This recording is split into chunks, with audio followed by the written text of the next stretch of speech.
Je suis ravi de enfin vous accueillir dans cette salle commune pour cette réunion sur le PLU. Donc ce PLU, commencé en 2012, a été commencé en 2012 et nous arrivons enfin à en voir le bout, le petit bout. Cette première réunion publique sera suivie d'une deuxième en automne ou en hiver. Et une enquête publique clôturera les remarques de chacun. Ce soir, nous verrons le diagnostic et le plan d'aménagement et de développement durable.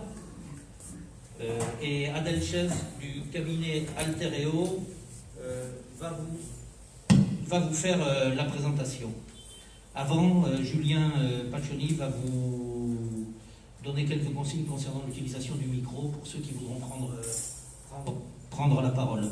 Je vous rappelle que ce soir, la réunion, c'est le PLU et que nous répondrons aux questions sur le PLU, mais toute autre question d'ordre diverses et variées, personnelles ou autres, nous les exclurons du champ de nos réponses. Merci.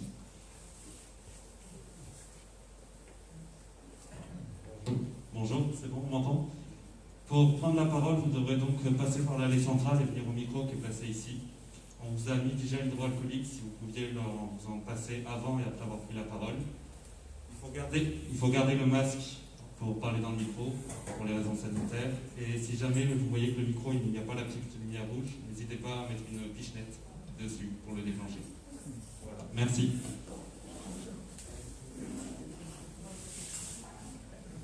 Bien.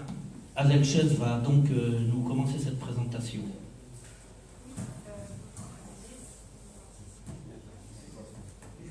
Voilà.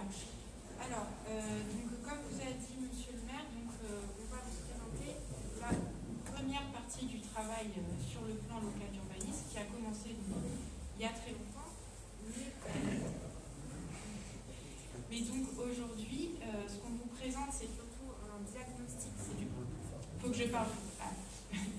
Donc ce qu'on vous présente aujourd'hui, c'est ce qui va constituer les premières pièces du plan local d'urbanisme. Donc un diagnostic, donc là, c'est normal, hein, c'est l'électronique. dans lequel il n'y a aucun élément de projet, c'est simplement une analyse du territoire. Et les premiers éléments de projet qui sont définis dans le PADD, le projet d'aménagement et de développement durable, dans lequel la municipalité a fixé les grandes orientations qui seront ensuite à traduire dans le règlement. Et les premiers secteurs qui ont été retenus pour faire l'objet de ce qu'on appelle des OAP, orientations d'aménagement et de programmation, c'est des secteurs sur lesquels il y aura des orientations particulières parce qu'il y aura potentiellement des projets. Voilà. Mais ils sont encore en stade de travail, mais pour l'instant, on a uniquement les périmètres. Voilà.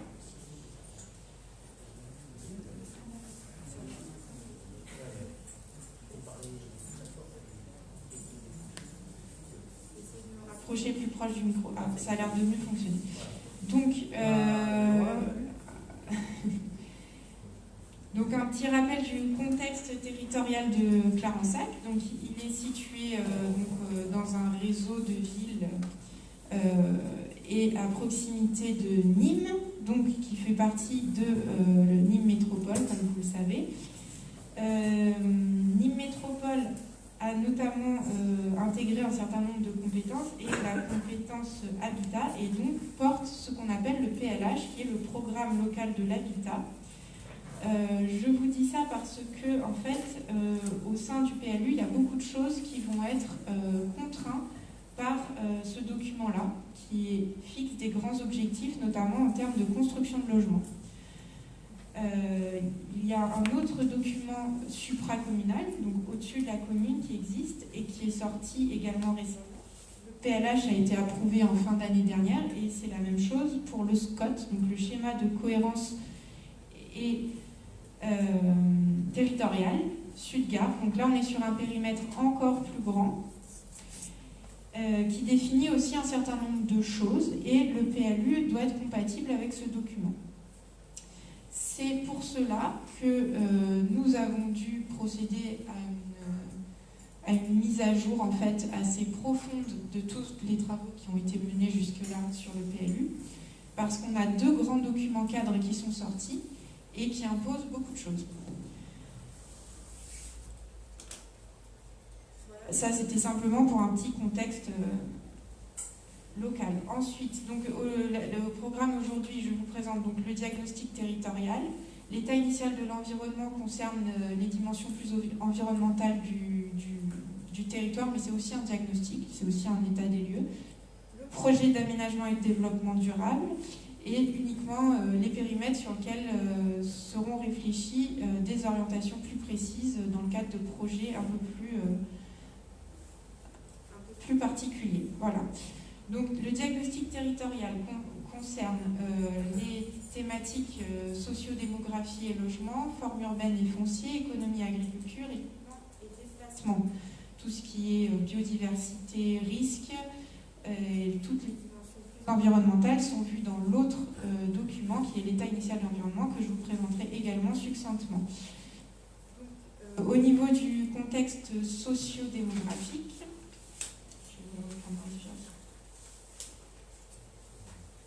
on est, comme vous le savez très certainement, dans le cadre d'une commune qui est très attractive, donc avec une population qui augmente fortement.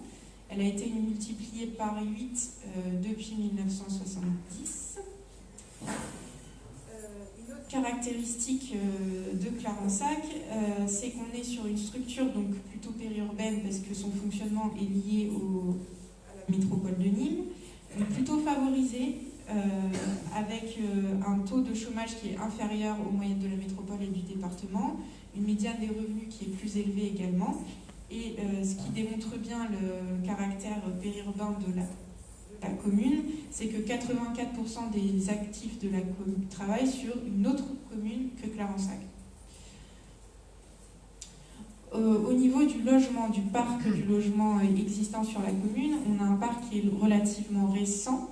Donc vous voyez ici le taux de croissance du nombre de logements sur la commune depuis les années 70.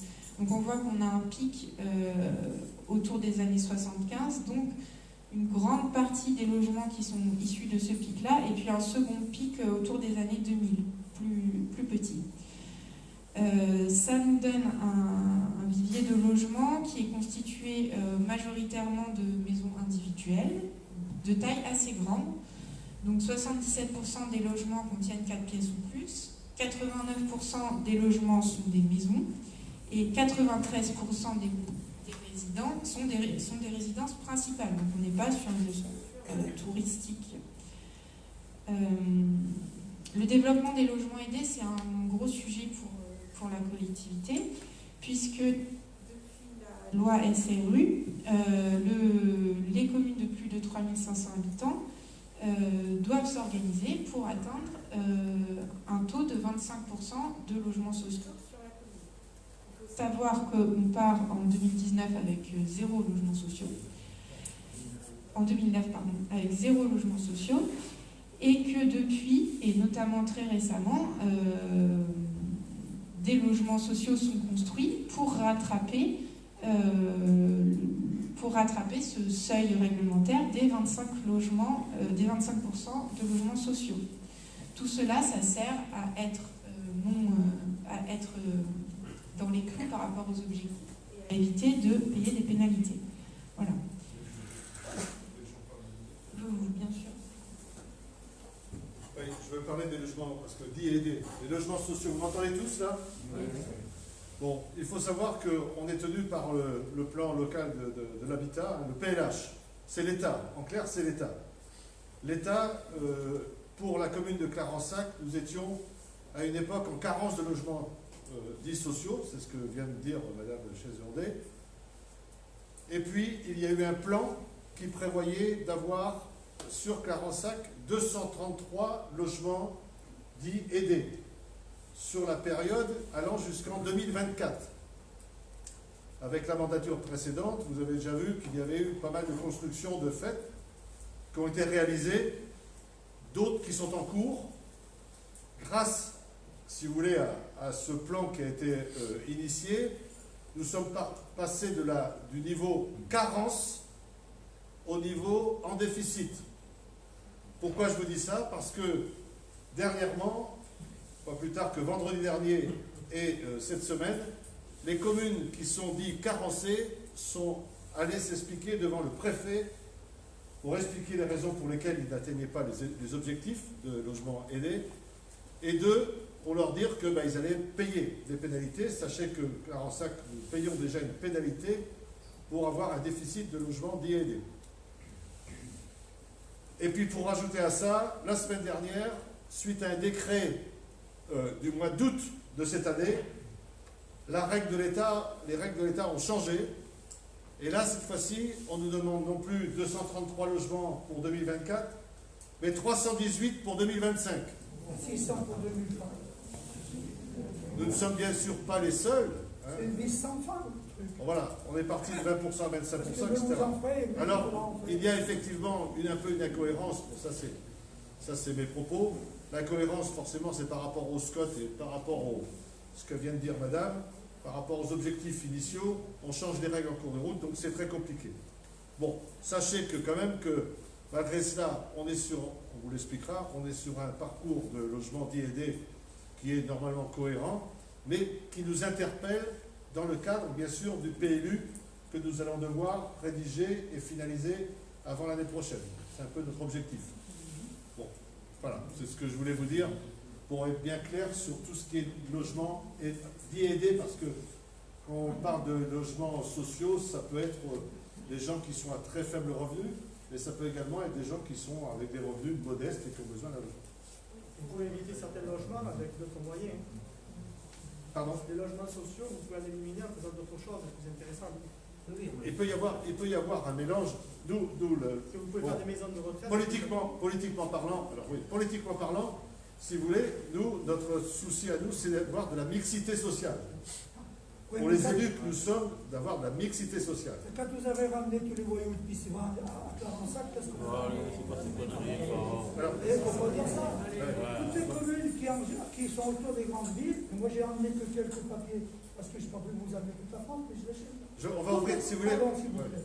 Toutes les communes qui sont autour des grandes villes sont en train d'être pourries, creusent des agglomérations. Il faut sortir parce que toutes les grandes villes, ils font casser leurs logements sociaux et les envoient dans les villages à côté. Alors bon, je vous amène là.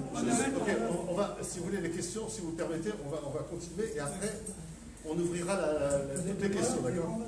Par rapport à l'EHPAD, le régime, par exemple, etc., il faut savoir, je vous le dis tout de suite, c'est l'ARS qui décide si on peut mettre un EHPAD à l'intérieur de Carensac ou pas. La mairie peut faire des démarches pour cela quand même. Oui, sauf que ça a été demandé, ça a été refusé. Il y a pas mal de Bon, choses. c'était refusé, je vous répondrai. Et puis, je vais rester là. Sachez que, également que par rapport à ce que je viens de vous dire, ça va encore vous faire bondir, mais c'est pas. Le Nîmes Métropole, Nîmes, est en train de détruire, 1200 logements entre Pisevin, etc. Enfin, vous connaissez les là. Et la règle, c'est de pouvoir redispatcher 40% de ces gens qui auront perdu leur logement pour suite parce qu'ils sont insalubres. 40% sur Nîmes, 60% répartis sur l'ensemble des 39 communes de Nîmes Métropole. Je vous dis juste ça pour que vous ayez... La réalité. Il faudra déménager. Ah oui, c'est pas les gens qu'on déménage. C'est le volume de logement, pardon, c'est pas les gens, c'est les volumes. Enfin, c'est...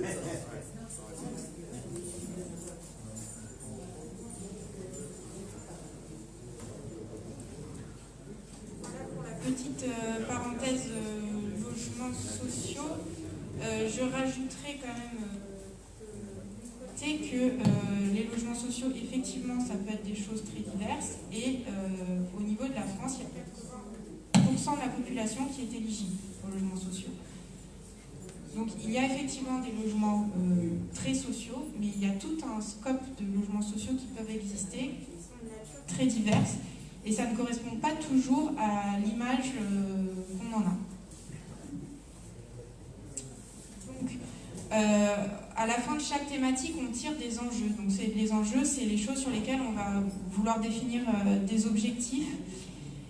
Pour ce qui concerne donc la sociodémographie et le logement, les enjeux qui sont identifiés, c'est donc d'ajuster le rythme de croissance démographique à la capacité d'accueil du territoire, de diversifier les typologies de logement et de poursuivre et accélérer les efforts en matière de production de logements locatifs sociaux pour être dans les règles. Ensuite, la prochaine thématique, ça concerne l'analyse urbaine et foncière. Donc, ce qui se matérialise sur le territoire en termes d'urbanisation, c'est qu'on a un centre ancien très très dense et une nappe pavillonnaire plutôt lâche tout autour. Donc, on a une grosse dichotomie entre un centre très intense et une nappe peu dense, avec ponctuellement des opérations un peu plus denses, des petits collectifs qui se sont installés, mais pas vraiment de quartier. Si vous voulez, sur certaines communes, on a un centre et puis ensuite une première couronne, une deuxième couronne. Là, on a du mal à définir vraiment des couronnes autour et des zones vraiment très différentes. On a aussi une zone d'équipement que vous connaissez ici, à cet endroit-là, et une zone d'activité, la zone des Grésas, qui concentre assez peu d'activités à l'heure actuelle. Toujours dans le cadre de ce qui est demandé par la loi, la démarche à suivre, c'est pour répondre aux objectifs notamment de limiter la consommation d'espaces agricoles et naturels que vous connaissez, qui sont définis à l'échelle européenne et nationale, et ensuite déclinés dans toutes les strates pour arriver jusqu'à la commune. La première chose à faire, c'est d'abord de se demander qu'est-ce qu'on peut faire dans ce qui existe déjà, donc c'est-à-dire dans les zones déjà urbanisées. Donc on a mené une petite étude pour déceler les opportunités qui existent pour construire des logements en densifiant le tissu existant. Donc ça peut être un fonds de parcelle, où on imagine que peut-être un jour, c'est ce qui se passe actuellement, le propriétaire vend pour construire un autre logement. Ça peut être toutes différentes formes de densification qui ont lieu. Et on a identifié qu'au total, pas loin de 200 logements pourraient être construits de cette manière-là, mais on applique à ce taux une pondération en fonction d'éventuelles choses de la vie qui font que les projets vont ou ne vont pas se faire. Donc un propriétaire qui ne veut pas vendre, un accès qui n'est pas facile. Donc on estime finalement que seulement 140 logements pourraient voir le jour de façon plus ou moins naturelle dans le tissu urbain existant avec les règles actuelles en fait. Ça c'est ce qui se passe déjà aujourd'hui, c'est le processus en cours. Ce qu'on regarde également, c'est ce qu'on doit regarder également, c'est qu'est-ce qu'on a consommé comme terrain qui était autrefois agricole et naturel en urbanisation. Donc on regarde 10 ans en arrière. Donc vous avez une carte, ce qui apparaît en rouge en fait ce sont les nouveaux espaces urbanisés. Ce qu'on peut remarquer, c'est qu'ils sont principalement donc autour en continuité directe avec l'urbanisation existante et un petit peu en mitage, c'est-à-dire dans l'espace agricole et naturel. Donc ça représente quand même une surface en 9 ans de 6,6 hectares. C'est 7 000 m² par an qui disparaissent chaque année, qui deviennent des zones urbaines. Et l'objectif, là encore fixé au niveau national, c'est de faire en sorte de réduire dans les années à venir pour consommer moins d'espace. Donc, en termes d'enjeux, surveiller et contrôler le mitage et les extensions urbaines, fixer des objectifs de modération de la consommation d'espace, poursuivre et encourager le renouvellement urbain.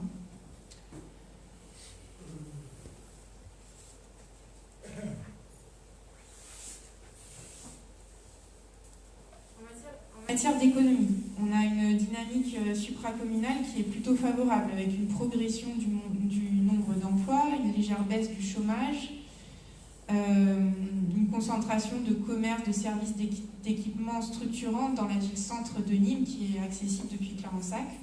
Au niveau communal, c'est une situation un peu différente. On a quand même plus de 500 emplois sur le territoire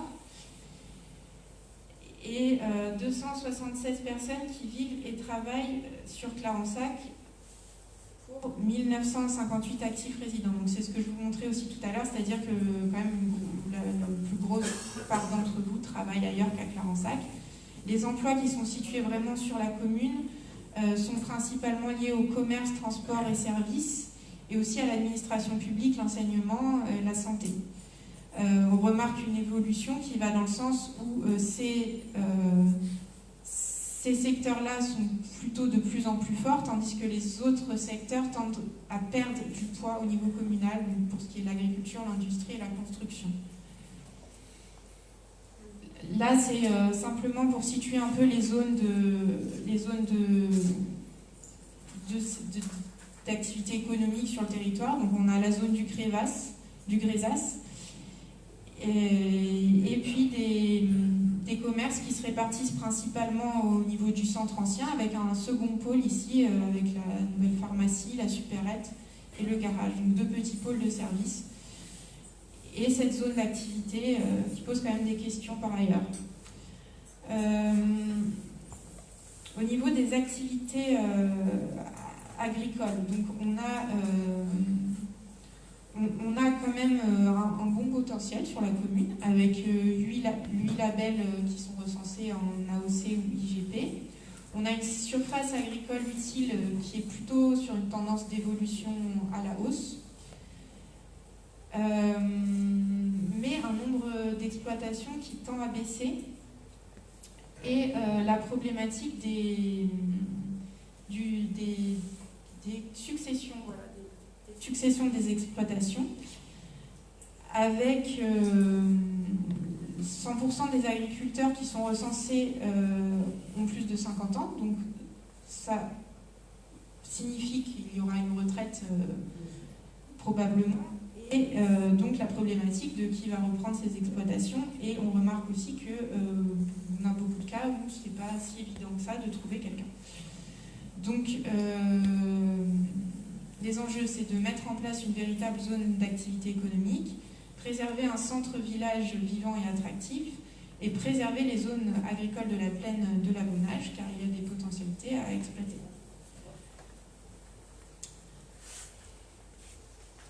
Passer un peu plus vite sur les équipements.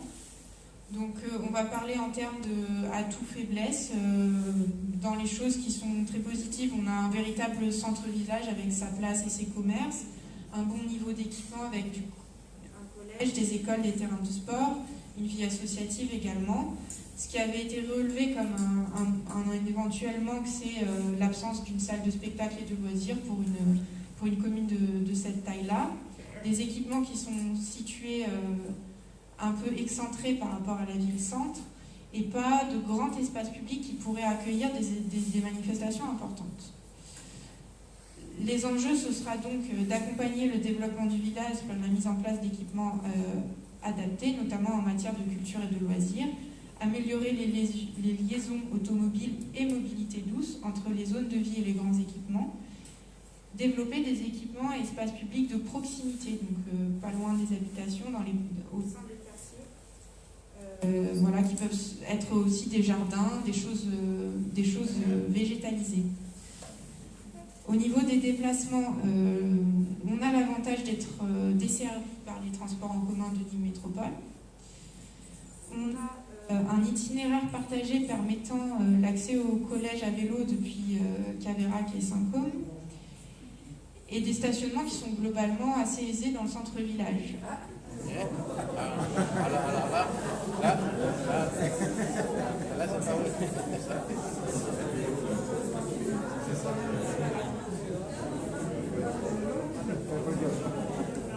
Moi, j'ai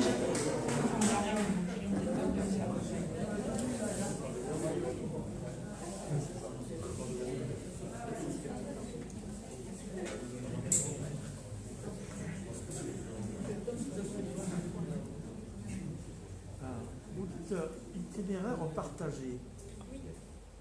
Et vous interdisez les voitures dessus.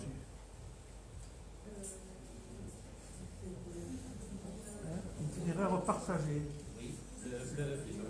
Donc c'est pas partagé. Oui, l'itinéraire partagé de Caverac au collège, il est partagé entre les propriétaires terriens qui peuvent, avec leur véhicule et leur matériel agricole, aller sur leur parcelle, et puis les vélos et les piétons, les coureurs, les cyclistes. On trouve beaucoup de voitures le dimanche quand même.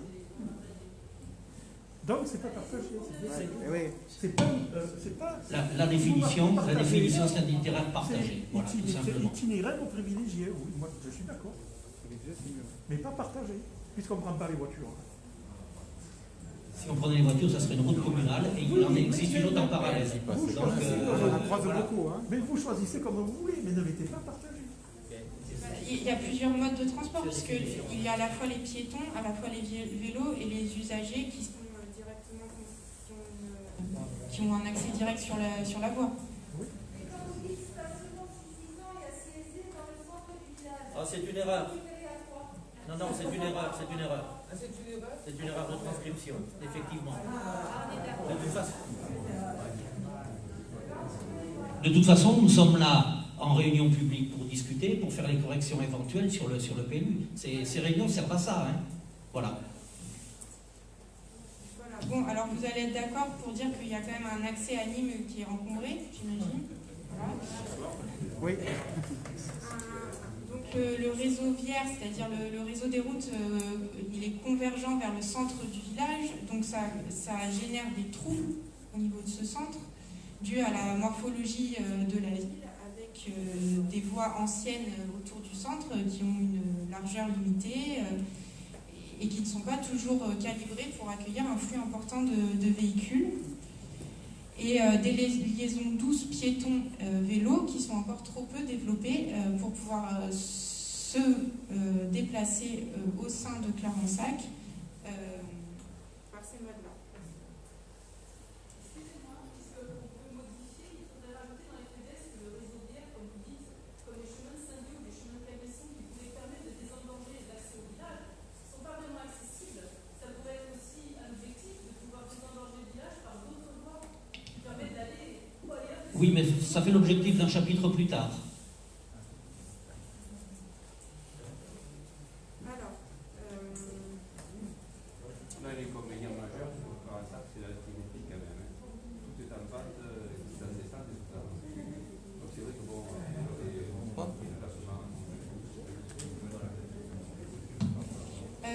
donc, enjeu de mettre en place un véritable plan de circulation à l'échelle de la commune, permettre l'aménagement du chemin de Saint-Dionysie en voie alternative, donc ça fait bien partie des enjeux qui ont été identifiés, anticiper la création à long terme d'éventuelles voies de contournement, développer les liaisons douces entre les différents quartiers, le centre-village et le pôle d'équipement.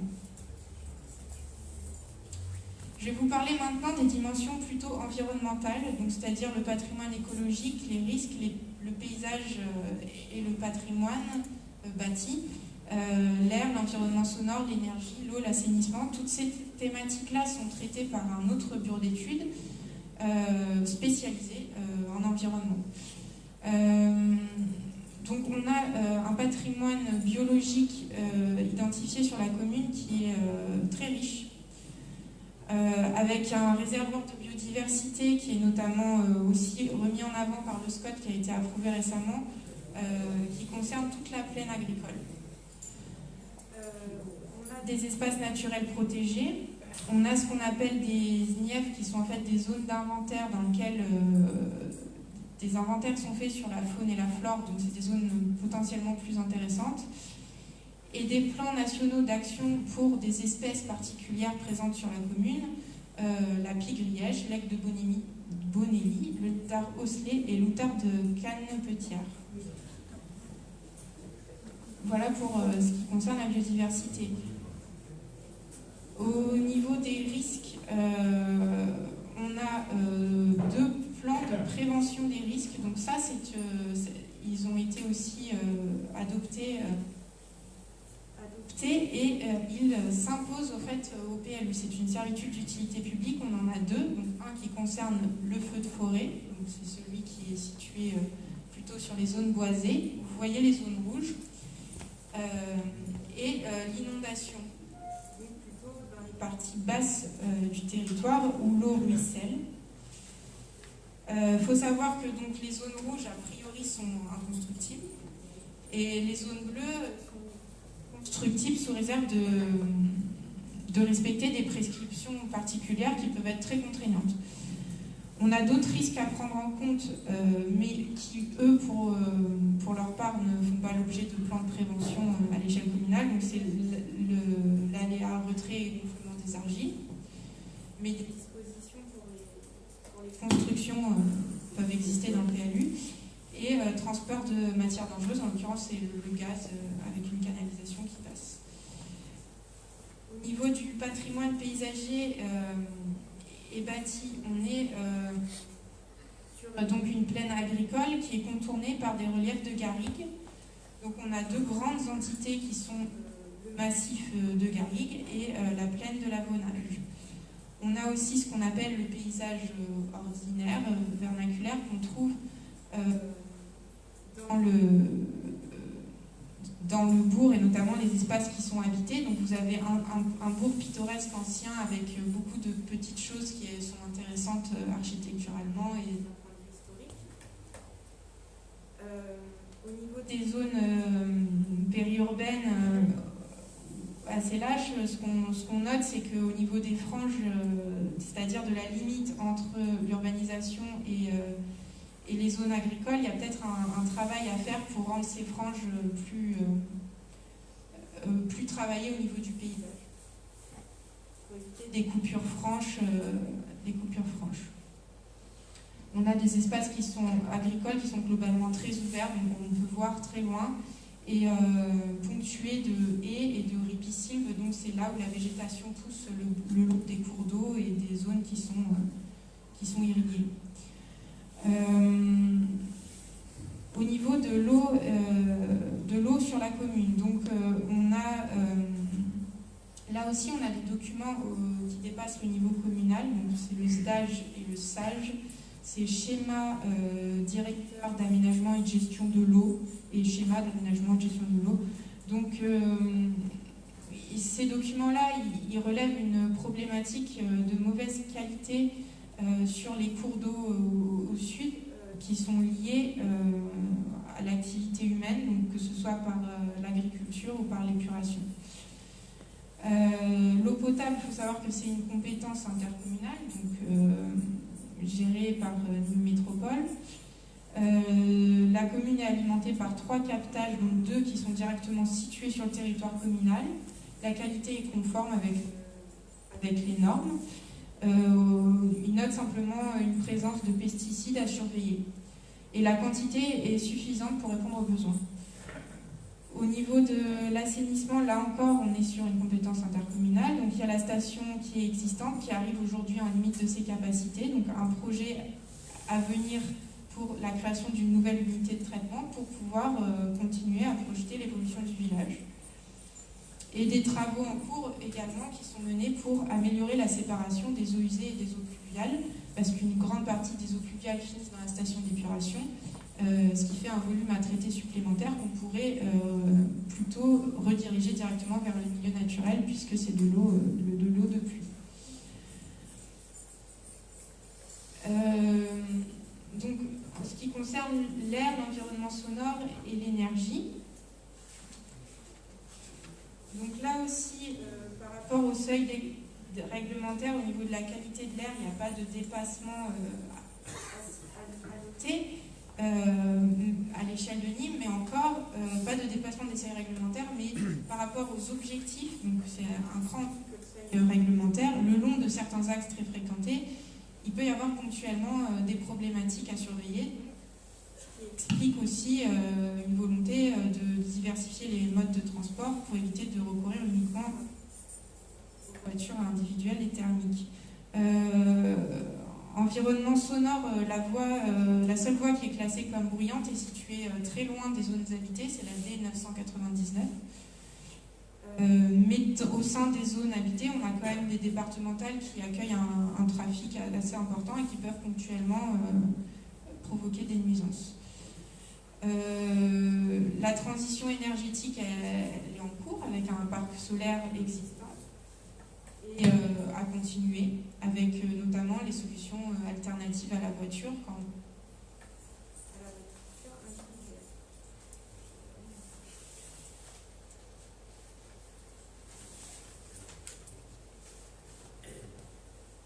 Pour ce qui concerne les déchets, on a une tendance à la baisse de la quantité annuelle des déchets produits malgré l'augmentation de la population. Donc ça, c'est un point plutôt positif par rapport aux objectifs. Au niveau du tri, donc des déchets qui peuvent être recyclés, on a une relative stagnation sur les dernières années. On note la présence d'une déchetterie à proximité. Et de 4 sites potentiellement pollués sur la commune, comme vous voyez cartographie.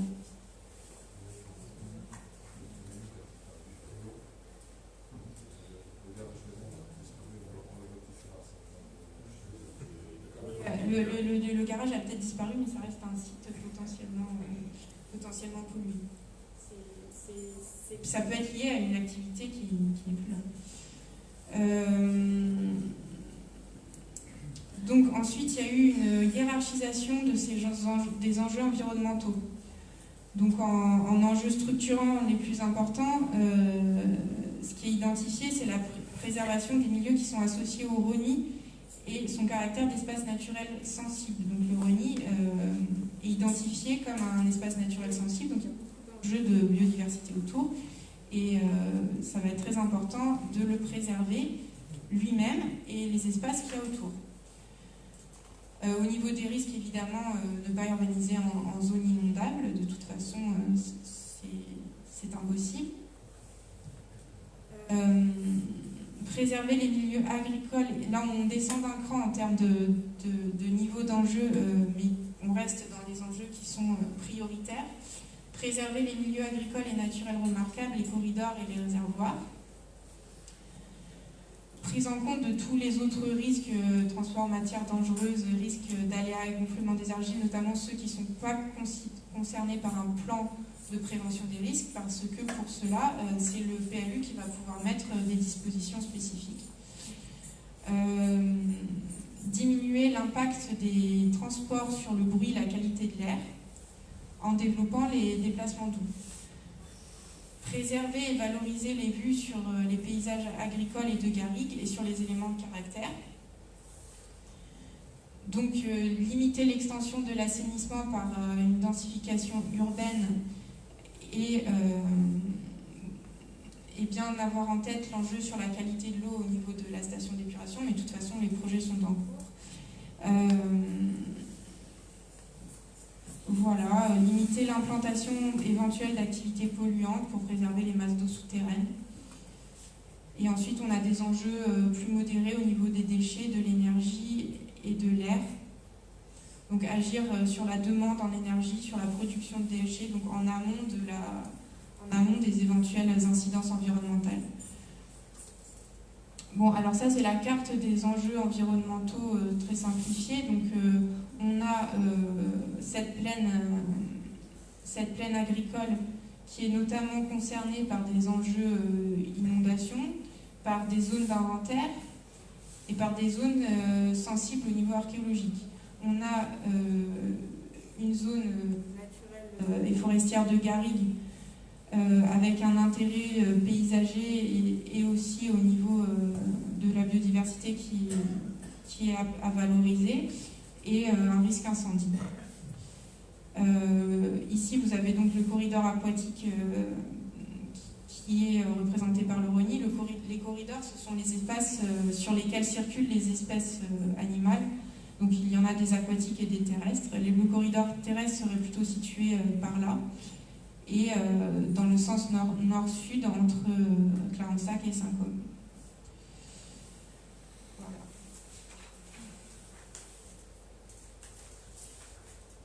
Donc ça, c'était pour les éléments vraiment d'analyse du territoire. Et c'est sur la base de cette analyse-là que la municipalité a pu définir des grands axes qui vont guider le projet de PLU et des grandes orientations au sein du projet d'aménagement et de développement durable, le PADD. Donc en premier axe, il y a maîtriser l'urbanisation tout en répondant aux divers besoins en termes d'habitat et d'économie. Le deuxième axe, ce serait de renforcer l'attractivité et d'améliorer le fonctionnement de la commune. Et le troisième axe, préserver et valoriser le cadre de vie ainsi que les grands équilibres environnementaux et paysagers. Donc plus concrètement,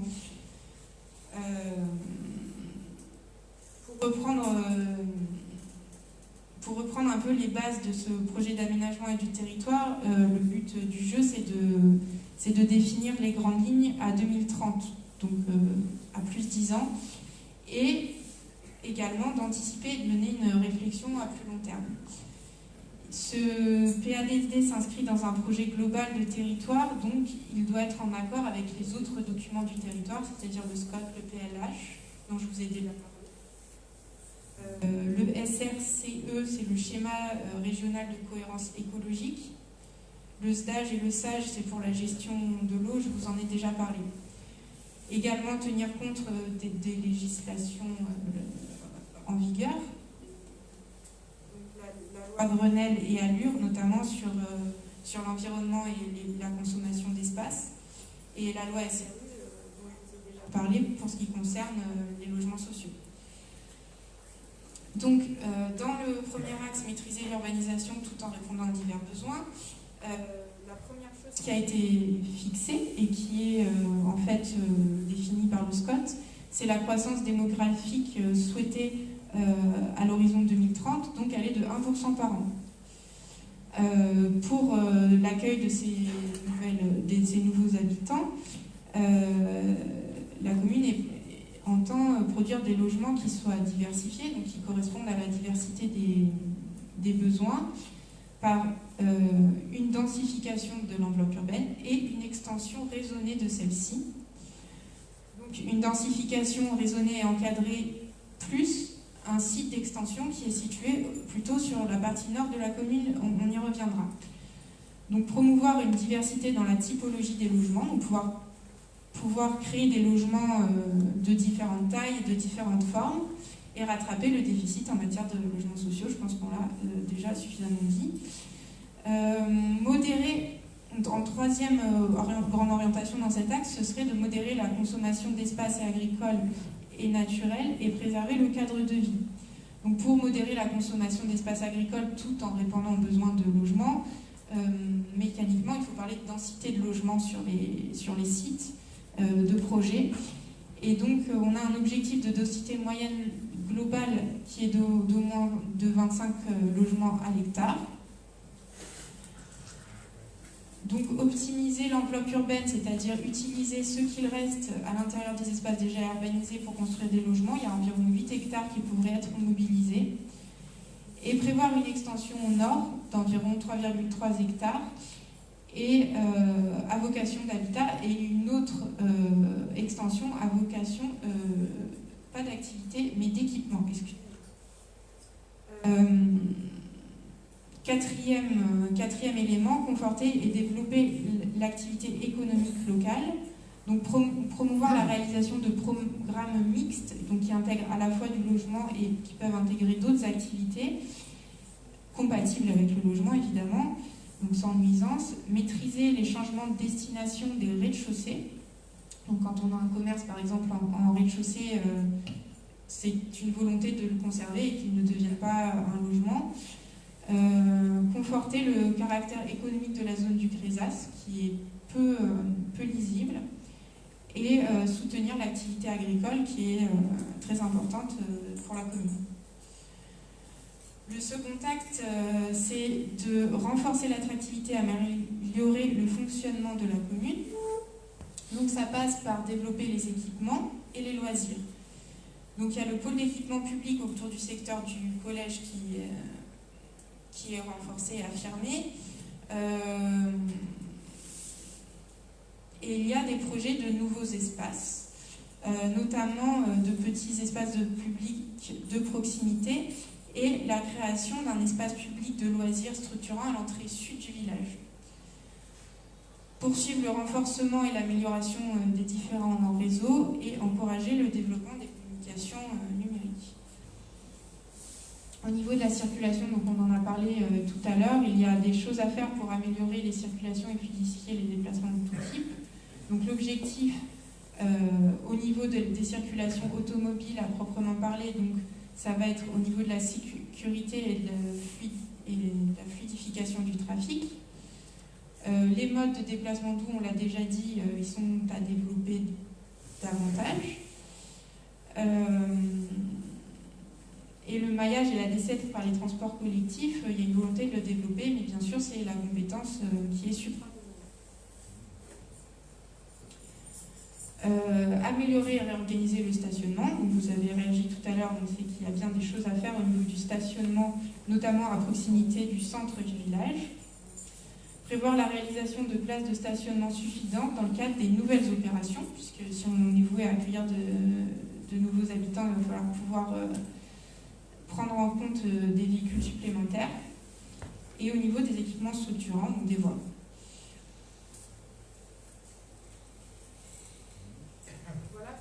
L'axe qui concernait plutôt l'économie et les déplacements. Le dernier axe, il concerne donc plutôt tout ce qui est environnemental et paysager.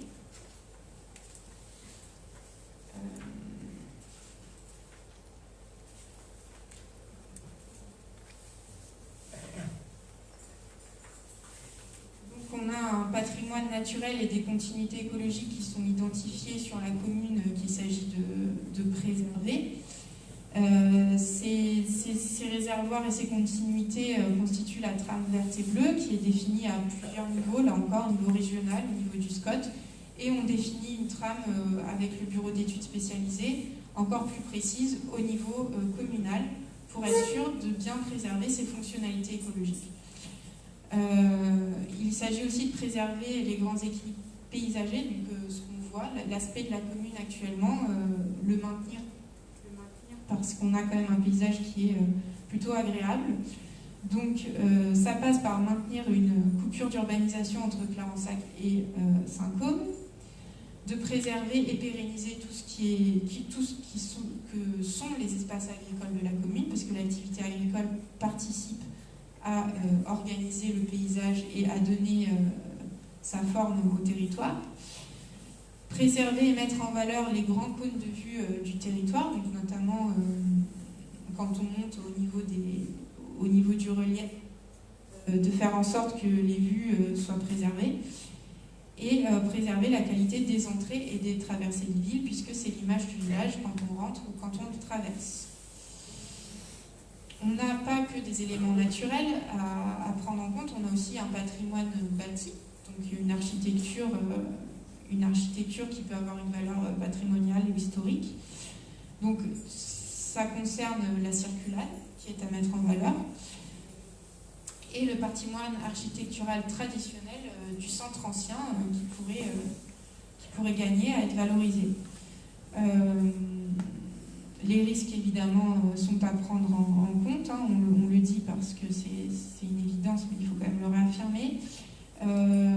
Et promouvoir en dernier lieu le recours aux énergies renouvelables et améliorer l'efficacité énergétique des bâtiments pour répondre aux enjeux actuels, notamment avec le réchauffement climatique.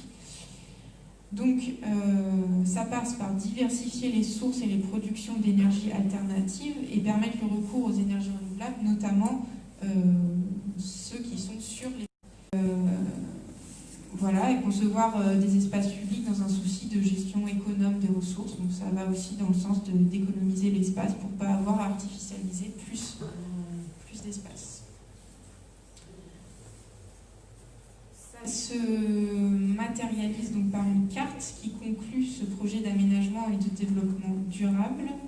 Durable avec un S, puisque c'est à la fois l'aménagement et le développement. Ces documents, je ne sais pas si je reviens vraiment sur la carte, je pense que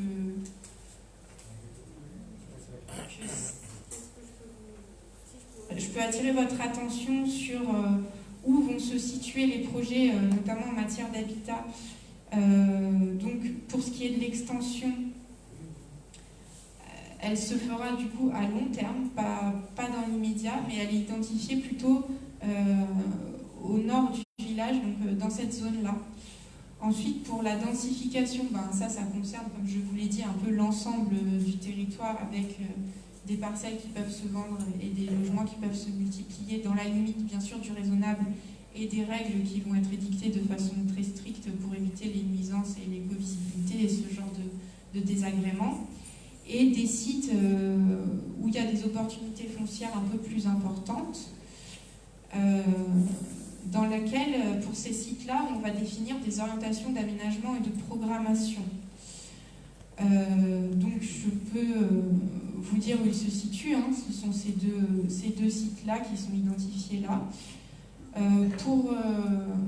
Pour préciser un peu cette notion d'OAP, donc en fait, quand vous voulez déposer un permis de construire, vous devez respecter le règlement du PLU.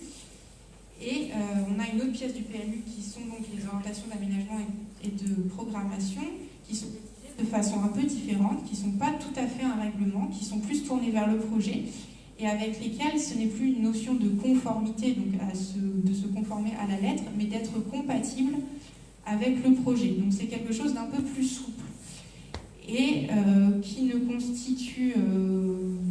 c'est un projet qui est mis en avant dans le PLU, mais pour qu'on soit bien clair, il n'y a pas de... C'est pas parce qu'il y a une OAP que le propriétaire sera d'une manière ou d'une autre obligé de vendre. Pas du tout. C'est simplement, s'il y a un projet sur cette parcelle-là, il y aura un certain nombre d'orientations à respecter, s'il y a un projet. Voilà. Donc on a ces deux sites-là qui sont à l'intérieur de l'enveloppe urbaine, et on a les sites qui sont en extension de l'enveloppe urbaine pour répondre aux besoins à long terme de la commune. Ces sites-là ne seront pas constructibles de suite, seront plutôt, on les prévoit pour plus tard. Donc ces deux-là seront plutôt à vocation de logement, et là c'est pour faire des équipements, pour avoir une réserve foncière d'équipements en lien avec le pôle existant. Je vous remercie pour votre attention.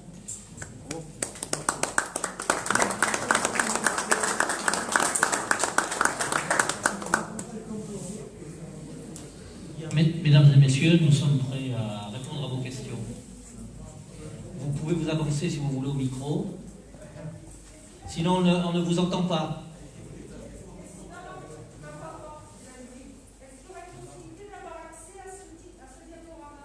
Bien sûr.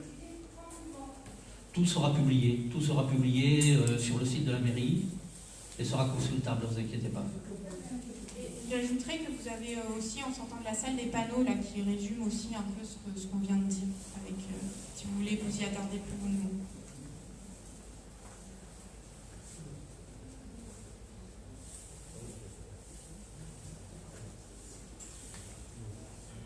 Voilà, donc on est prêt à répondre. Je vous incite fortement à avancer au micro parce qu'on est en live. Et donc les gens qui sont chez eux et qui écoutent et qui regardent cette réunion ne vous entendent pas. Donc vous pouvez avancer au micro. Quelques questions sur ce qui a été dit. Vous parliez de 4 sites potentiellement pollués, vous parliez desquels? Je vais revenir dessus. En fait, ils sont identifiés, mais depuis, voilà, ils sont là. Ça, c'est des sites qui sont identifiés par Basol, si je ne me trompe pas. Donc, c'est un site national qui recense les risques de pollution. Donc, on parle bien de potentiellement polluer. Donc, ça ne veut pas dire que la pollution est avérée. Ça veut dire que on estime qu'il y a un risque qu'il y ait une pollution sur ce site-là. J'ai bien compris, mais où sont ces sites potentiellement pollués? Vous voyez là. On n'y voit rien. Est-ce que c'est possible d'avoir les noms des emplacements? C'est écrit, marqué... on n'arrive pas à lire en fait. Oui, alors je vous un peu plus. Voilà, super. Le garage Raymond Peugeot n'existe plus quand même depuis plusieurs mois. Mais comme je l'ai dit tout à l'heure, en fait, c'est pas parce que l'activité n'existe plus que la pollution n'existe plus. Il y a la pole, il y a un moment qui est mort.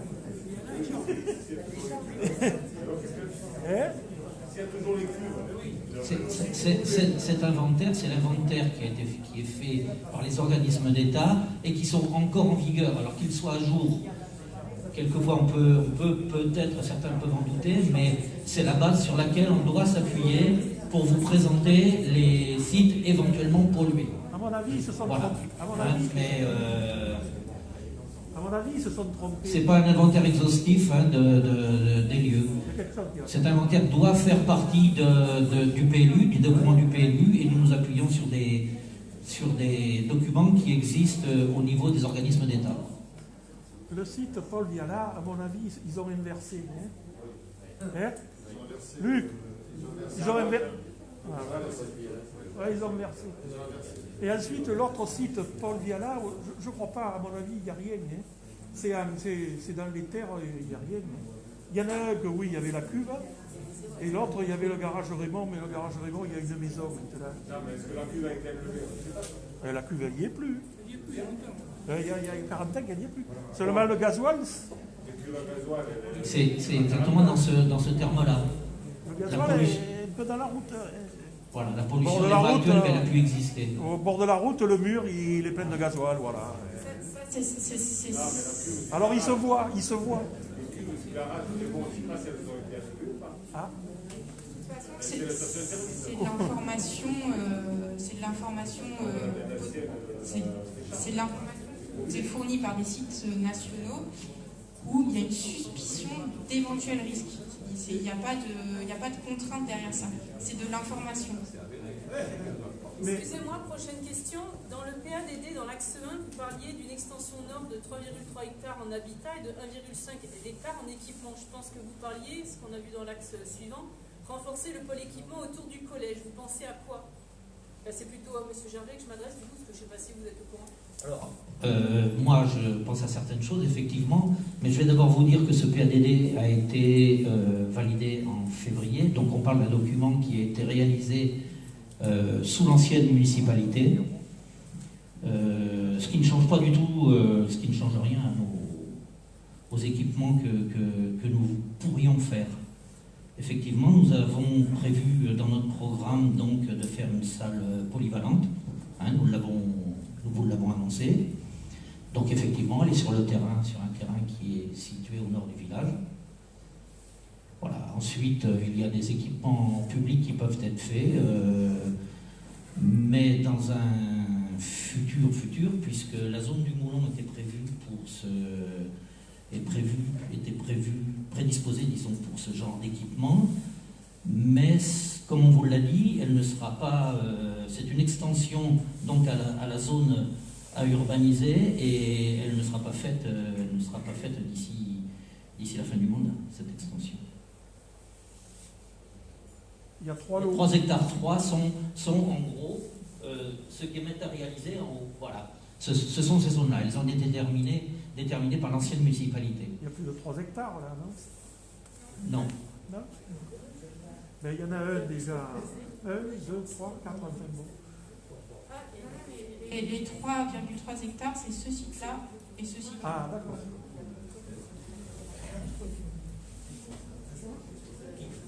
Qui sont programmés pour faire partie d'agrandissements possibles, mais je dis bien possible, et on ne sait toujours pas si ça se fera. Et ça ne sera pas à terme, c'est pas à terme, ça ne se fera pas, en tout cas pendant ce mandat, ça ne se fera pas. Voilà, on parle de PLU, donc on parle d'un document à long terme, avec des prévisions à très long terme. Parce que ce morceau au milieu là, de 2 hectares, il avait été prévu, et il y a eu un tétard à lunettes, ou je ne sais pas, il y a une histoire comme ça. Pour une bestiole, on l'a arrêté.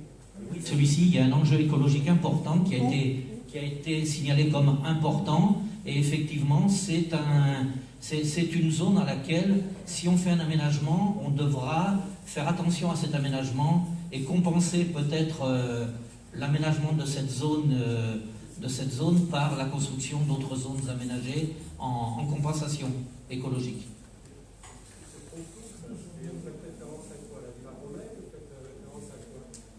Moi, je ne fais référence en rien. C'est un organisme qui a fait l'inventaire écologique et faunistique et environnemental de cette zone et qui nous classe cette zone en zone difficile à construire, disons, voilà. Si vous savez qu'elle y est, c'est très bien, mais il y en a beaucoup qui voudraient savoir qu'elle est là. Voilà. Votre étude est très complète et très longue. Je suppose qu'elle n'a pas été faite en un jour. J'aimerais bien savoir à quel moment on vous a demandé de faire cette étude pour qu'elle soit rendue aujourd'hui. Ça date de quand, la mission? La mission date de 2012. D'où le nombre d'erreurs peut-être oui, disons d'erreurs, d'imperfections, oui. On ne peut pas. Donc en 2012, il y a eu un début de construction du PADD, 2012-2013, en changement de municipalité, 2014-2015, aucun travail n'a été fait sur ce PADD. On a recommencé à travailler sur ce PADD en janvier 2016. Ensuite, on a viré en quelque sorte le cabinet, le bureau d'études qui était chargé de nous aider à réaliser ce PLU pour en prendre un autre, qui s'est appuyé sur des documents existants, puis sur d'autres documents, sur ses propres documents. Voilà, donc effectivement, hein, la construction d'un PLU, la construction de ce PLU n'a pas été une construction très facile. Personne ne nous a demandé de le rendre maintenant. Mais du coup, si vous vous appuyez pour le nouveau PLU sur une étude qui a été faite il y a 8 ans, je pense que c'est un peu obsolète. Est-ce que vous comptez revoir cette étude et remanier le PADD? Le PADD ne peut pas être remanié, il a été approuvé, enfin il a été débattu en conseil municipal au mois de février. Il a été voté? Il a été débattu. Un PADD ne se vote pas. N'est pas un document qui se vote, qui se débat seulement. D'accord, mais en finalité, le PADD fait partie du PLU, donc il faut bien qu'à un moment... Non.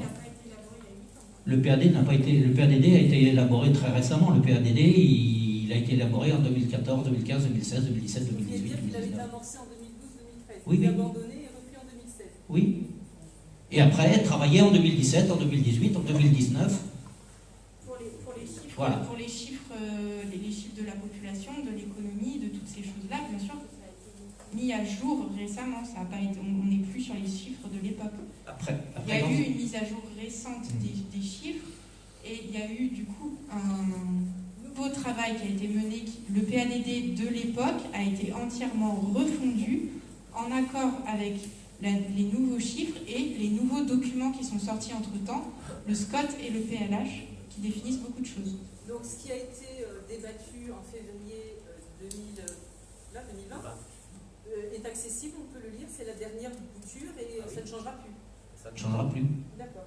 Donc on pourra aussi y avoir accès, c'est possible? Je ne sais pas, je vais demander. Merci. Merci pour tout. S'il vous plaît. Voilà, merci de venir, sachant qu'à la Junior... Approchez-vous du micro, s'il vous plaît.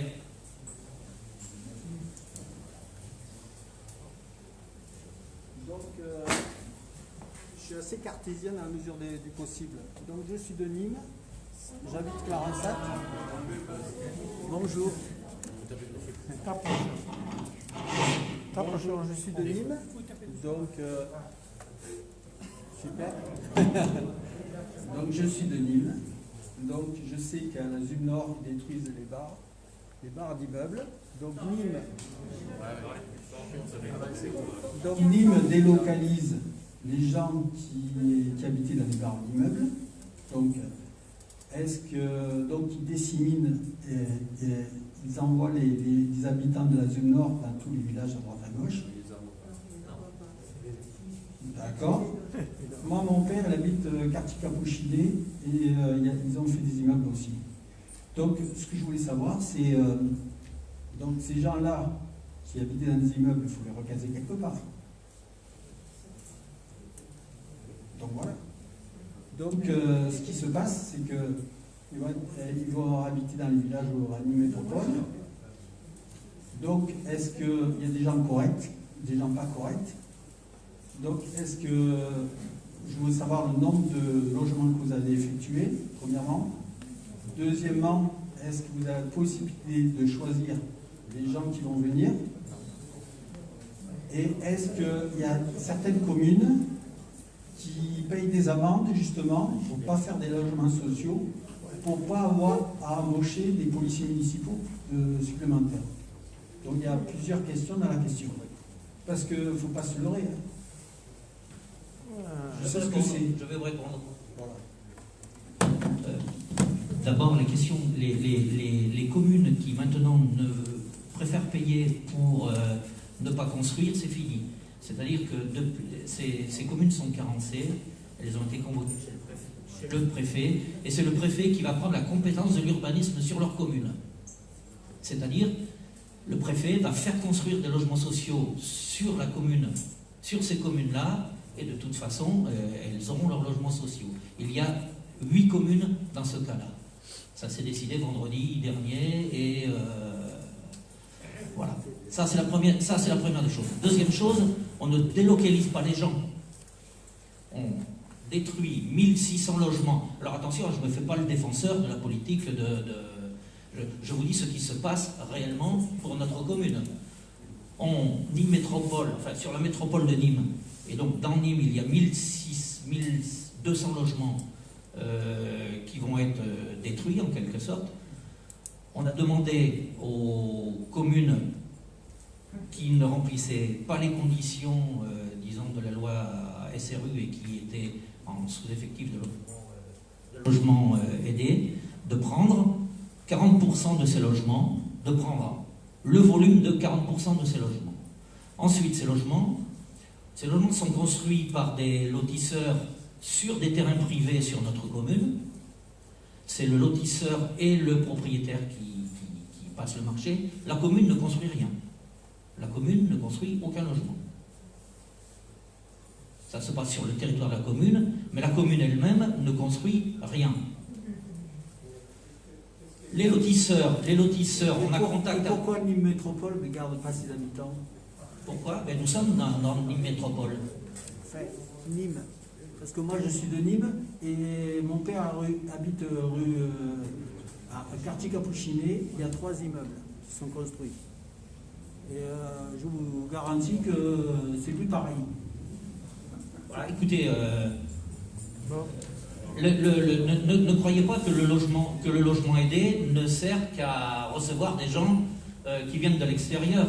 Les Clarence-Sacquois, les jeunes Clarence-Sacquois, voire moins jeunes, qui ont réussi à habiter, à avoir un logement neuf, et ils sont majoritaires aux derniers logements sociaux qui ont été livrés, ils sont très contents. Et croyez-moi qu'il y a encore une liste d'attente de Clarence-Sacquois et de jeunes Clarence-Sacquois qui veulent des logements pour pouvoir habiter, parce que le prix du terrain ici est vraiment prohibitif, et on ne récupère pas que des gens qui viennent de l'extérieur.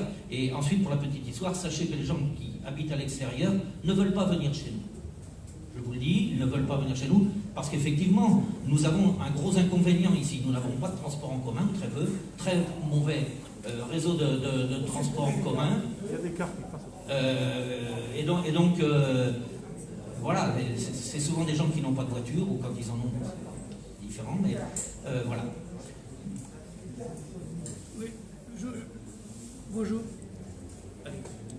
Je voudrais intervenir sur ce sujet, effectivement. Donc, moi je suis surpris là, un petit peu de ce débat-là. Je crois qu'il ne faut pas mélanger, confondre mixité sociale et maintien de l'ordre. C'est deux choses entièrement différentes. Donc, voilà. Appuyez sur le micro, approchez-vous, pratiquement sur le micro. Donc voilà, donc, je répète ce que j'ai dit. Il ne faut pas mélanger ni confondre la mixité sociale et le maintien de l'ordre, c'est deux choses différentes. Moi, ce qui me gêne dans votre discours, c'est de dire nous voulons rattraper le retard. Il ne s'agit pas de vouloir rattraper le retard. Il faut développer des logements sociaux aidés, non pas parce qu'on est obligé, mais parce que c'est une nécessité de la mixité sociale. La mixité sociale, c'est des idées, c'est des modes de vie, c'est des cultures qui permettent aux individus de mieux se connaître, qui permettent à l'humanité de grandir et qui, à terme, assureront la paix dans le monde. Donc c'est une nécessité pour nous qui s'impose. Lorsque, du fait du réchauffement climatique, nous augmenterons et qu'il faudra accueillir des millions de personnes, il faudra bien qu'on en prenne, il faudra bien se serrer à un moment donné. Donc il faut d'ores et déjà s'y préparer parce que c'est important. Voilà. Donc, ce que je voulais dire là-dessus, c'est une réflexion. La deuxième chose, c'est... ton terrain. Ça peut amener un débat, j'en conviens. Le deuxième sujet sur lequel je voulais intervenir, c'est... Donc je note que vous voulez maîtriser donc, le développement de la commune, ce qui est une bonne... Approchez-vous du micro. Et ce truc, il est sensible à votre micro. Hein. Oui, mais approchez-vous. Il est capricieux. Oui. Il est capricieux de parler. Bon, donc, si vous voulez, donc, merci. Donc, oui, alors, donc j'ai noté donc, que vous vouliez faire un développement maîtrisé donc, de la commune, et c'est plutôt une bonne chose. J'ai noté qu'il y aurait 3,3 hectares, 3,5 hectares pour des nouveaux logements. Ça, c'est facile à réaliser. Mais par contre, les 200 logements qui pourraient être construits en densification, comment comptez-vous faire? Comptez-vous, à la mairie, favoriser par des incitations positives cette chose-là? Parce que ça, vous ne maîtrisez pas grand-chose là-dessus. Donc, qu'est-ce que vous avez prévu donc, des incitations positives pour favoriser cette densification? Oui, nous n'avons pas besoin nous-mêmes de prendre des mesures incitatives. Les mesures incitatives, c'est d'abord la possibilité pour des gens qui ont des grands terrains de vendre à des aménageurs. Et en fait, c'est ce qui se passe à l'heure actuelle. Si effectivement la commune a acheté du foncier pour construire à l'Authentique et derrière le cimetière, le reste des logements sociaux seront construits sur des terrains privés. Nous avons déjà 3 à 4 projets qui sont annoncés. Ce sont uniquement les propriétaires terriens qui vendent leurs grandes parcelles à des lotisseurs. Et ça doit être intéressant puisqu'il y en a qui y trouvent leur compte. Mais sur la densification, c'est plus difficile. Comment? Sur la densification... La surdensification, elle se fait d'elle-même. Dans les années 80, on a construit des résidences sur 1500 mètres carrés, voire 2000 mètres carrés. Et à l'heure actuelle, eh bien, les personnes qui ont construit dans ces années-là sont âgées, ne peuvent plus entretenir leur terrain, voire même certains ne sont plus là. Et donc, ils vendent leur terrain, ils morcellent leur terrain en petites parcelles. Et la surdensification, elle se fait là. Et elle se fera naturellement. Vous l'avez remarqué. Dans la commune, il y a énormément de terrains morcelés où on voit construire des villas et quelquefois ça m'effare un peu quand même que de voir sur 200 mètres carrés, on arrive à construire quelquefois 2 villas face à face avec la piscine au milieu. Enfin bon, voilà. C'est un autre débat, mais on n'aura aucun problème pour la surdensification. Peut-être même le problème sera d'éviter que ça surdensifie trop pour ne pas qu'on perde un peu l'attractivité de notre village et puis le vivre ensemble, voilà. Ça se fera naturellement. Bonjour. Vous me parlez des logements sociaux. Oui. C'est une très bonne chose, il en faut pour tout le monde. Sauf que ça va être chez les privés. Vous n'aurez aucun moyen de choisir des déclarants sans quoi, comme vous dites. Donc ça, c'est malheureusement, on ne pourrait rien y faire. Quand vous me dites c'est pour déclarant sans quoi, ça va être un peu compliqué. Deuxième chose, avant de penser peut-être, il faut penser un peu aux autres, mais il faut surtout penser aux gens qui ont peut-être voté pour vous. Donc peut-être aussi des personnes âgées. Ça, pour le moment, je ne vous ai pas entendu en parler parce que les aînés, c'est quand même important. Est-ce que peut-être une EHPAD, quelque chose comme ça pourrait vous intéresser? Est-ce que vous avez peut-être pensé à cela avant de penser de récupérer des gens un peu de partout? Parce que je suis peut-être d'une commune à côté, je songe revenir sur Clarensac parce que j'ai habité Clarensac, mais quand j'entends ce que vous êtes en train de faire, ça fait un peu peur. Donc je suis d'accord pour la mixité, il n'y a aucun problème. Mais il faut penser au Clarensacois.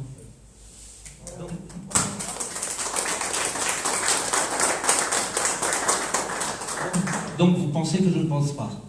Alors effectivement, il y a une maison en partage qui va être, dont le permis de construire est déposé, qui va être construit là cette année, en courant 2021. Nous y avons pensé. C'est 26 logements. Combien de logements sociaux? Ah mais combien de logements sociaux? C'est 26 sur la part qui est déjà construite. Combien de logements sociaux? On verra après la qualité, la quantité des logements sociaux qui seront faits plus tard. Voilà. Nous avons songé effectivement à des maisons en partage, des foyers logements, des résidences étudiantes, tout ce qui peut nous amener une diversité de construction dans le logement social. Oui, nous pensons, vous voyez bien que nous y pensons. Mais pour les anciens?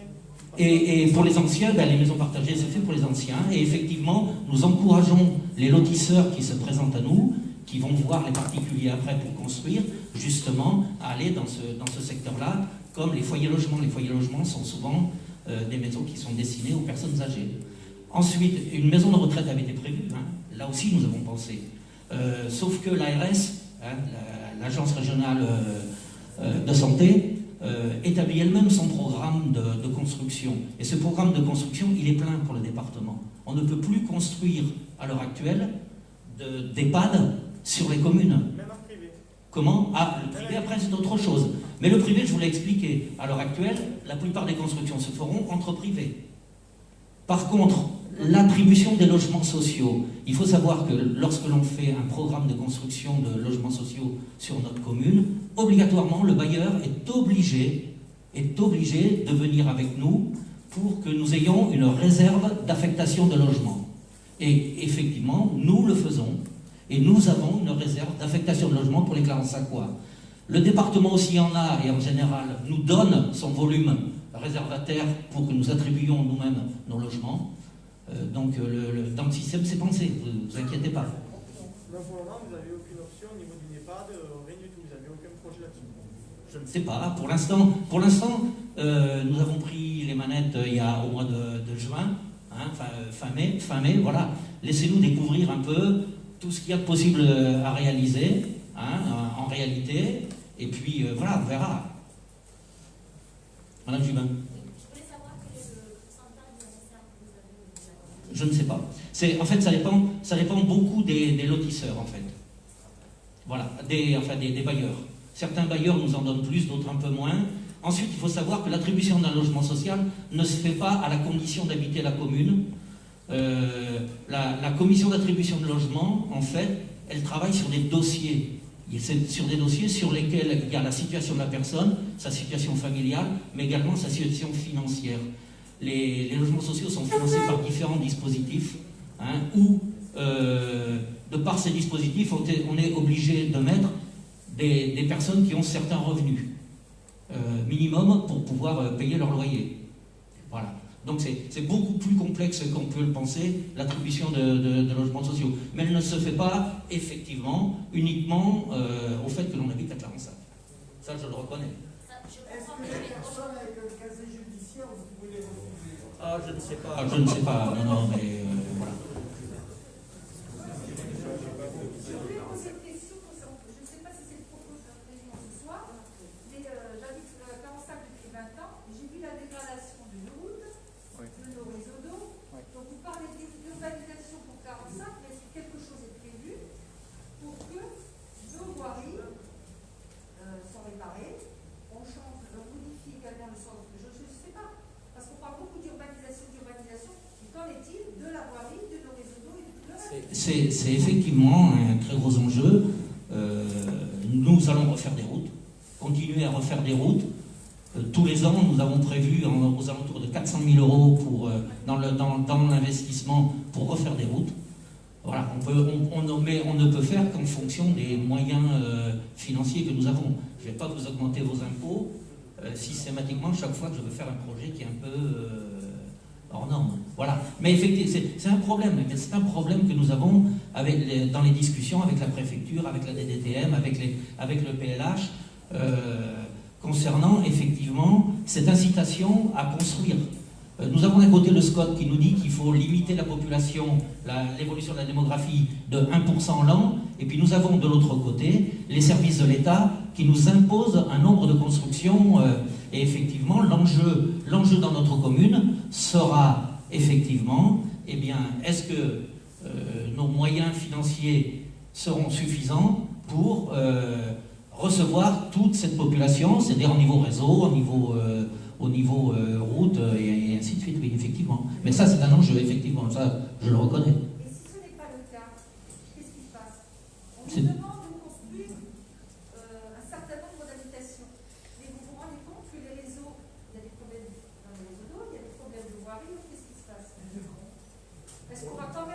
peut pas urbaniser, on n'a pas le droit d'urbaniser si les moyens d'évacuation d'eau, les canalisations et tout sont sous-dimensionnés. Ça, on ne le pourra pas. Voilà, c'est une limite. On le voit quand vous faites un effort de réflexion globale sur le schéma. Bon, vous avez l'impression de l'État pour l'urbanisation. Et qu'est-ce qui reste à la mairie, par exemple? Le choix du parking, l'aménagement d'eau avec le Baronne, le développement durable avec des bâtiments de qualité et pas des voilà. La promotion des agriculteurs, des espaces verts. Qu'est-ce qui vous reste exactement? Parce que là, on sent tout ce que vous venez de dire. On sent que vous avez une pression qui vous oblige à avoir un discours agressif pour l'urbanisation. Vous n'avez pas le choix. Qu'est-ce qui reste à la mairie pour un plan avec la maîtrise locale qui appartiendrait à la mairie et aux personnes? Il y a une demande pour le parking, il y a une demande pour le plan de circulation, pour la vélo, pour la coordination avec le NIM pour les transports en commun. On a l'impression que là, vous êtes complètement mangé, vous n'avez pas le choix, je suis d'accord, par le projet d'urbanisation. Ne croyez pas qu'on est mangé que par le programme d'urbanisation. Et nulle part, on entend parler de qualité de développement durable sur les bâtiments basse consommation, etc. Mais on vient d'énumérer. Alors, vous avez mal entendu, on l'a énuméré. Si. Alors, attendez, on va vous le répéter. On va pas les preuves. Et les preuves, ça fait 2 mois que je suis aux affaires, monsieur. C'est pas vous, voilà. C'est sur le raisonnement. Par exemple, le nouveau lotissement, c'est pension, c'est très bien, mixité, de fonds de gens, etc. Par contre, par exemple, c'est regrettable qu'il n'y ait pas une qualité environnementale quand on a construit des casernes. C'est dommage qu'on fasse ça. Les futurs bâtiments, il n'y a rien à dire sur la nécessité de loger les gens, de mixer les populations. Il y a beaucoup à dire sur la qualité des bâtiments, sur l'intégration, sur le fait qu'est-ce qu'on développe en parallèle pour que les gens puissent s'intégrer. Vous devriez obliger les constructeurs, les lotisseurs à avoir un espace dédié pour les gens qui viennent habiter là. Parce qu'il n'y en a pas. Par exemple, si vous prenez en Espagne, vous faites un logement et vous avez des espaces verts, vous avez des jeux pour les enfants inclus dans le lotissement. Ça serait important de mettre en place parce que la qualité. Aujourd'hui. De petits jardins. Oui. Non. Si vous voulez, aujourd'hui, vous avez vu, nous vous avons parlé. Aujourd'hui, nous vous avons parlé du diagnostic et du projet de développement durable. La prochaine réunion, justement, portera sur l'écriture du règlement du PLU. Et c'est dans ce règlement-là que nous fixerons tous les enjeux. Parce que là, on sent la pression que vous avez de construire, mais du coup, est-ce que tous vos projets sont conformes? Est-ce qu'ils ont été validés à la va-vite avant la construction du PLU? Je n'ai aucun projet. Non, mais... C'est pas vous, mais n'empêche que les constructions à venir qui ont été accordées, on voit qu'il y a eu une pression pour dire qu'on construit vite. Est-ce qu'ils sont conformes au niveau des sorties, au niveau de la récupération de l'eau? Bien sûr. La protection des sols, par exemple, on a urbanisé des parcelles qui sont irriguées avec de l'eau d'arrosage, on va les transformer en béton. C'est pas grave, on peut pas. Mais il faut savoir pour la population qu'on est en train de faire le choix. Moi, je vous donne les localisations. Il y a l'eau d'arrosage, c'est moi qui suis responsable de cette zone. Elle va être urbanisée alors qu'elle est arrosée. C'est ok qu'on ait une pression, mais dans ce cas-là, on sent que vous êtes acculé à l'obligation de faire vite. Mais pourquoi faire vite? Effectivement, nous sommes bousculés, c'est le RNU qui nous mais nous sommes à l'heure actuelle en RNU, c'est-à-dire en régime national. En fait, je prends, excusez-moi, juste un petit peu la parole. On vous parle du PLU et vous parlez de projets qui sont déposés actuellement, dont les demandes d'autorisation sont... Elles étaient antérieures au PLU, donc elles ne sont pas conformes au PLU puisqu'il n'est pas validé. Donc vous êtes en train de valider des choses qui ne sont pas validables. Mais en fait, comme on n'a pas de plan local d'urbanisme au niveau de la commune, c'est plus la commune qui peut définir les règles. Il y a un problème de conformité de projet en cours, c'est-à-dire ne correspondent plus aux besoins de ce qu'on demande maintenant, basse consommation. Vous répondez très bien à la demande qui vous est imposée de construire des bâtiments. C'est normal. Mais après, la question qui se pose, c'est attention de ne pas aller trop vite parce que vous aurez des problèmes. C'est sûr qu'il y a des problèmes de conformité. Il y a des projets en cours, la sortie, c'est sûr qu'elle n'est pas conforme, le respect des espaces constructifs, il n'est pas. la qualité du bâtiment, on l'a pas, on ne sait pas si c'est un basse consommation. L'impact, voilà, c'est ça la question. C'est quand vous présentez un projet, non mais je vous dis que c'est pas conforme au PLU. Les projets actuels sont aux normes actuelles. Tant que nous n'aurons pas pris le PLU, et c'est pour ça que nous forçons à l'heure actuelle pour passer au PLU. Tout ce qui est antérieur à la validation du PLU, c'est-à-dire en juin l'an prochain, a été fait selon des normes qui sont les normes nationales, en vigueur actuellement. Eh bien moi je vous dis que c'est sûr. Voilà, ben écoutez, vous pouvez... Excusez-moi, voilà. J'ai cru comprendre que le PLU était dans sa validation très en retard. Vous avez hérité de tout ce cheminement, ce raisonnement de la municipalité précédente et peut-être des autres antérieures. J'ai l'impression que vous l'avez dit, vous êtes là depuis 2 mois, donc vous avez hérité du bébé.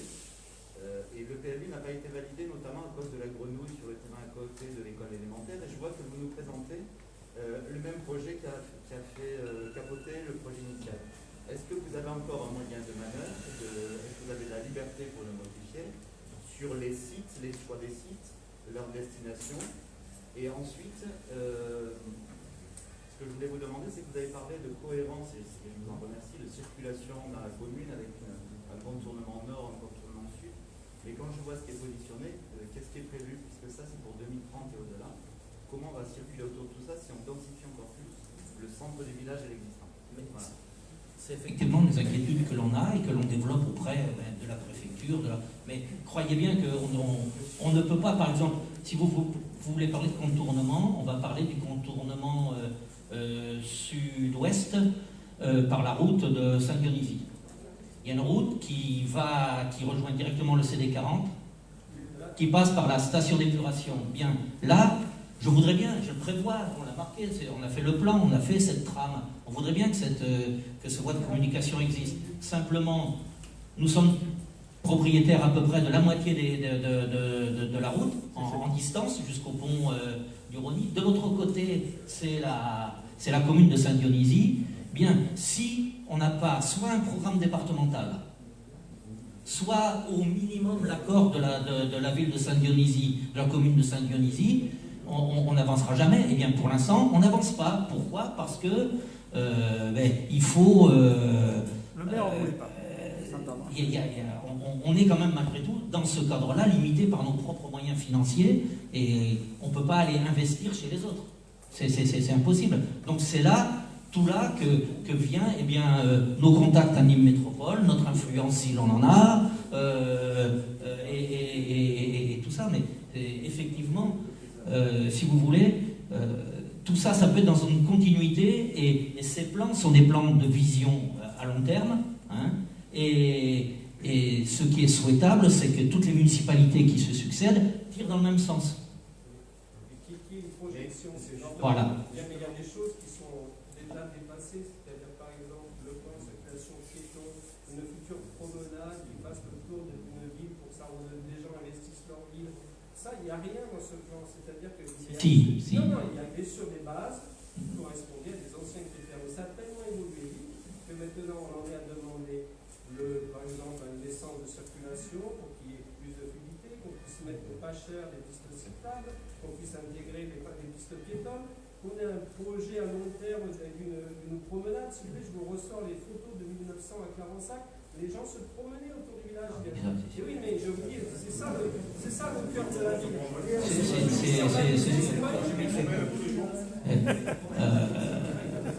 Ça coûte rien.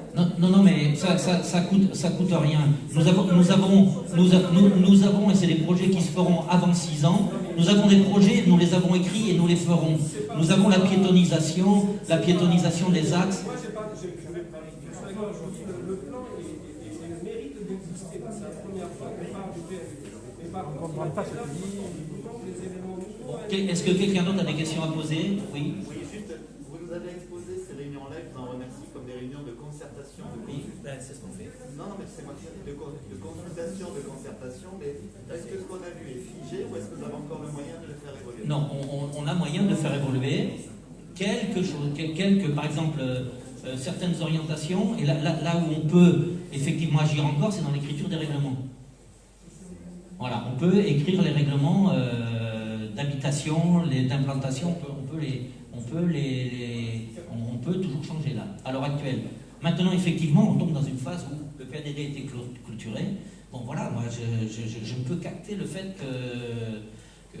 Et puis, nous avons également cette pression que nous avons, alors nous-mêmes, de passer très rapidement au PLU si nous ne voulons pas rester sous le régime du RNU, qui est très permissif et qui permet de construire un peu tout et n'importe quoi, sans que nous puissions refuser, parce que nous instruisons une partie du dossier, mais après c'est Nîmes Métropole ou la DDTM qui instruit le reste du dossier, et puis voilà, donc nous, notre urgence, c'est de passer au PLU pour pouvoir avoir un texte applicable par nous, le plus rapidement possible.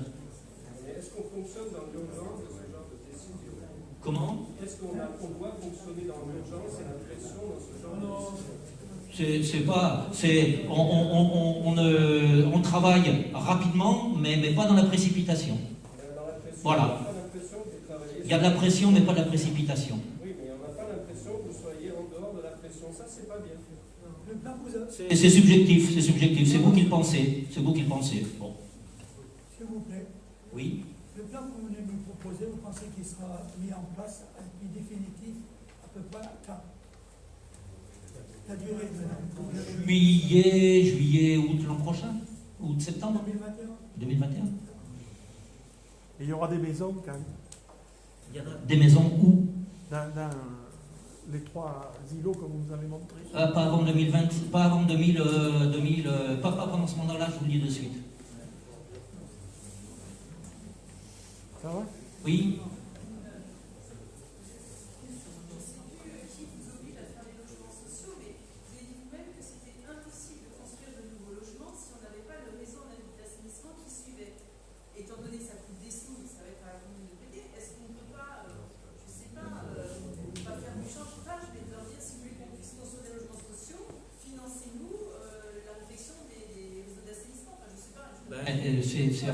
Alors le chantage au niveau de la préfecture, c'est assez compliqué. Voilà. Non, simplement, à l'heure actuelle, tous les projets qu'on a prévus sont sur le réseau existant et normalement sur un réseau normalement dimensionné. Voilà. Non, mais elle va être reconstruite. Le projet est déjà fait, le constat est fait, elle va être reconstruite. Donc.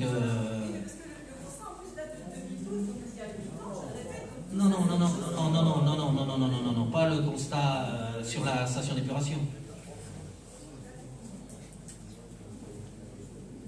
Le sujet est intéressant, mais on ne fait pas chanter la préfecture, mais on peut négocier la vitesse de construction. Par exemple, quand vous augmentez trop vite un village, derrière, il faut changer l'école, il faut faire la politique pour les jeunes, la salle des jeunes. Croyez bien que c'est ce que nous faisons. Croyez bien que c'est ce que nous faisons.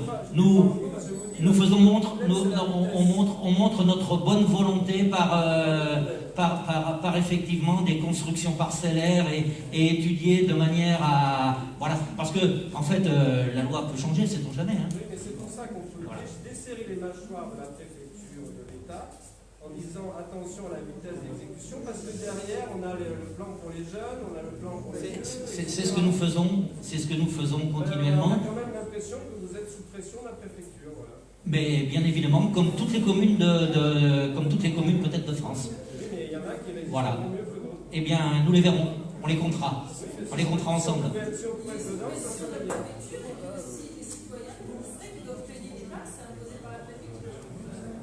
Oui. Il va se construire, je crois, enfin, on prévoit de construire une station d'épuration à Saint-Lyon d'ici. Vous êtes au courant? Oui, plus ou moins, mais ça sera peut-être plus à Saint-Dionysien, mais à Caverac. Donc pour l'instant, il est urgent d'attendre. Marchand a acheté? Non, il n'a pas acheté encore. Non, mais c'est fini.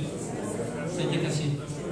Pourquoi on n'agrandit pas à côté de la montagne? Ah, mais écoutez, nous n'avons plus la compétence de l'assainissement, c'est Nîmes Métropole. Voilà. Non, c'est pas nous qui payons, c'est Nîmes Métropole. Mais enfin, Nîmes Métropole, c'est nous aussi. Hein. C'est bon? Oui, petite dernière question. Vous parliez tout à l'heure de sururbanisation qui était un vrai intérêt pour nous, mais également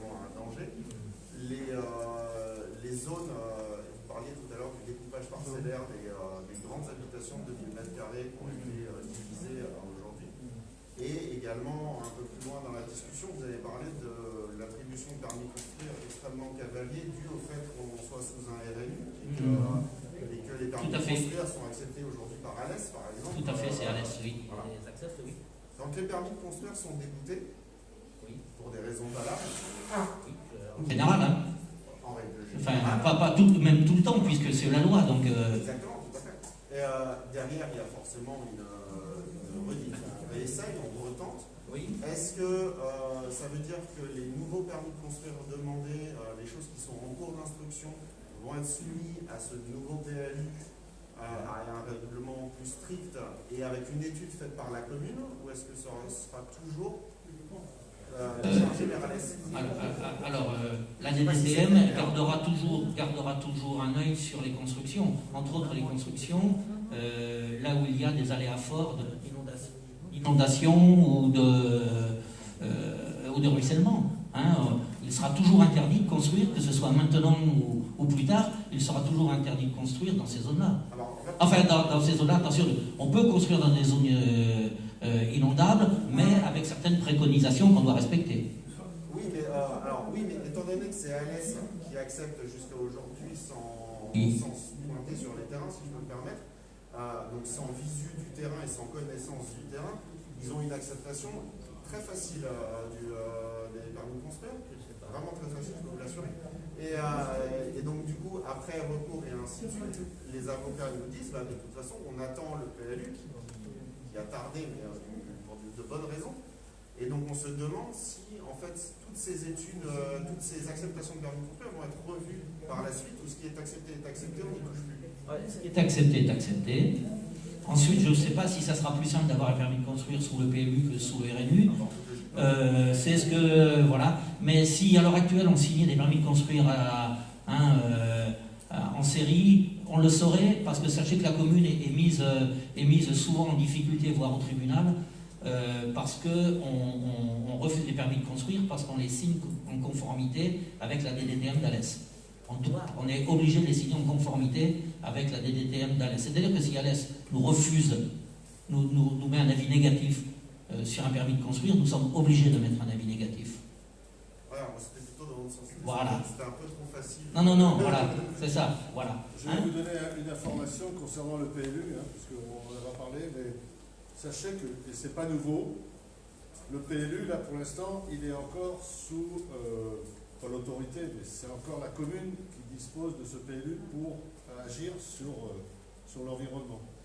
Actuellement, nous allons avoir à débattre ça au conseil municipal au cours du dernier trimestre, parce que Nîmes Métropole envisage de récupérer le PLU à leur niveau.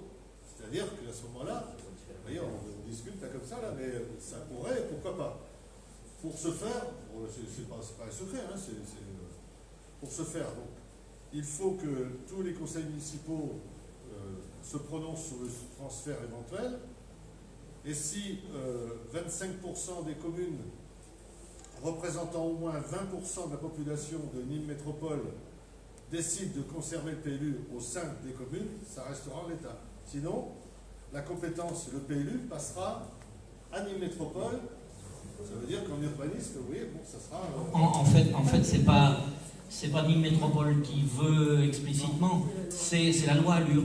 En fait, dans la loi Allure, chaque fois qu'il y a un changement d'exécutif au niveau d'une métropole, cette métropole est en droit de récupérer, de créer un PLUI, un PLU intercommunal. Voilà.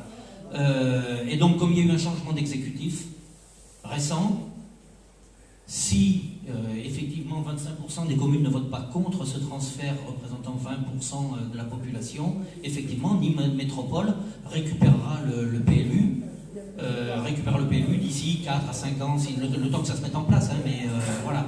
En tout cas, le PLU actuel, on nous laisse le terminer et il ne se transformera pas en PLUI. Voilà. Je voulais savoir, il y a des communes qui sont hors quota logements sociaux, qui font des pénalités. Si on rentre dans ce cas de figure-là, comment ça coûterait? Mais il n'y a aucune commune déjà hors cas et nous payons des pénalités. Hein, je vous le précise. Et croyez-moi que ce n'est pas agréable. Nous payons 39 000 € par an de pénalités alors que nous ne sommes pas carencés. Il y a des communes qui payent 110, 120, 130 000 € à l'année de pénalités. Mais sachez que là, ça se durcit encore. Et pour l'instant, on nous dit la pénalité pourrait être multipliée par 5. Voilà. Donc la tranquillité à vous, ça c'est clair, et après... Non, mais je vous dis, même s'ils payent de toute façon, dorénavant, le préfet va prendre leurs compétences de PLU et va construire chez eux. Je vous le dis. Mais les communes d'avant, c'est les communes d'avant, je vous parle de la loi actuelle. Voilà.